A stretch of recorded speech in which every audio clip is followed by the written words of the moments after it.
ప్రముఖ సినీ నటి శ్రీమతి సంగీత గారి ప్రారంభించారు. IVF చికిత్సలో 25% భారీ discount, free doctor consultation, free ultrasound scan. 49 అంటే సంతానం, 49 అంటే సంతోషం. ఇప్పుడు విదేశాల్లో రియల్ ఎస్టేట్ ఎట్లా ఉంటుందండి? మన హైదరాబాద్ లో ఉన్న రియల్ ఎస్టేట్ విదేశాల్లో ఉంటుందా? అమెరికా కానీ, లండన్ కానీ, స్విట్జర్లాండ్ అంటే అక్కడ రూల్స్ రెగ్యులేషన్ కొద్ది వేరు ఉంటుంది. రియల్ ఎస్టేట్ కాన్సెప్ట్ అదేనండి. కాకపోతే చీటింగ్ అనేది అక్కడ ఆల్మోస్ట్ నెక్స్ట్ జీరో. చీటింగ్ ఉండదు. ఎందుకంటే అక్కడ పనిష్మెంట్లు చాలా కఠినంగా ఉంటాయి.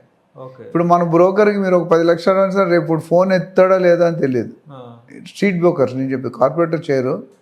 అక్కడ 100 కోట్లు ఎస్క్రో అకౌంట్ పెడతారు. అసలు బయ్యర్ సెల్లర్ కలుసుకొని కూడా కలుసుకోరు. అక్కడ ఉంటాడు మధ్యవర్తి నమ్మి చేస్తారు అన్ని. వాడు కూడా రియల్ ఎస్టేటేనా? వాడు కూడా రియల్ ఎస్టేట్ లైసెన్స్డ్ బ్రోకర్ అంటారు వాళ్ళు. ఓ లైసెన్స్డా? బ్రోకర్ అనేవాడు ఎవడు పడితే వాడు బ్రోకర్ చేయకూడదు. అందులో ఏజెంట్ వేరు, బ్రోకర్ వేరు. గవర్నమెంట్ ఇస్తుంది. బాడీస్ ఉన్నాయి ఇక్కడ రేరా ఉంది, అక్కడ కూడా అలాంటి బాడీస్ ఉన్నాయి. ప్రతి కంట్రీకి ఒక బాడీ ఉంటుంది. మీకు ఇచ్చే ముందు మిమ్మల్ని వెరిఫై చేస్తాడు. మీ క్యారెక్టర్ కానీ, మీ డీటెయిల్స్ కానీ, enrolled business, me good will ఎలా ఉంది, మీ సిబిల్ స్కోర్, ఇవన్నీ ఎలా చూస్తాం.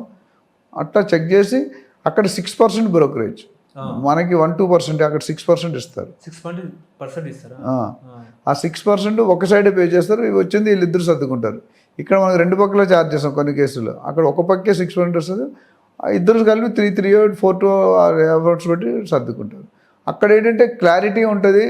ఏదైనా ఒక బ్రోకర్ చీట్ చేయాలని ట్రై చేస్తే వాడిని లోన్ వేసేస్తారు. ఫస్ట్ ప్రూవ్ అయిందంటే లోన్ వేయాలి. మళ్ళీ నాకు ఎమ్మెల్యే తెలుసు, ఎంపీ తెలుసు, అవేమి ఉండవు.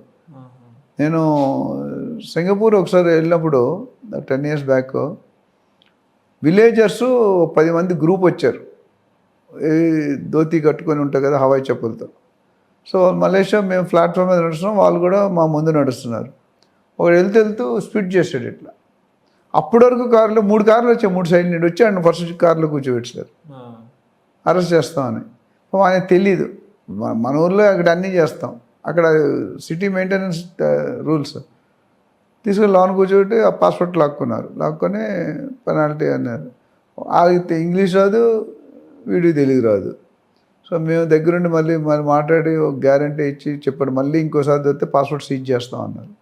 అంటే యాక్షన్ అంటే ఎలా ఉంటుందో చెప్తున్నా.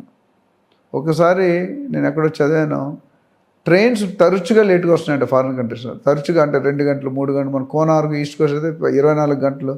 మొన్న ఒకటి ఏదో వందే భారత్ లేకపోతే ఏదో రాజధాని 24 hours లేట్ వచ్చింది. అలా అవుతుంటే ఆ పర్టికులర్ కంట్రీ తాలూకు లీడరు ఒక ట్రైన్ ఎంప్లాయీస్ అందరినీ పిలిచాడంట, డ్రైవర్ నుండి గార్డ్ వరకు. వరుసగా వచ్చి షూట్ చేసాడు. ఆ రోజునే ట్రైన్ లేట్ అవ్వదంట. అంటే ఎలా ఉంది మన దగ్గర యాక్షన్కి అక్కడ యాక్షన్ తేడా చూడండి. Shooted site.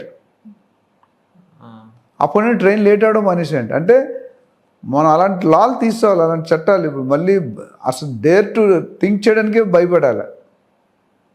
తప్పు చేయాలని ఆలోచన రాకూడదు. చేయడం అనేది పక్కన పెడు, ఆలోచన రావద్దు.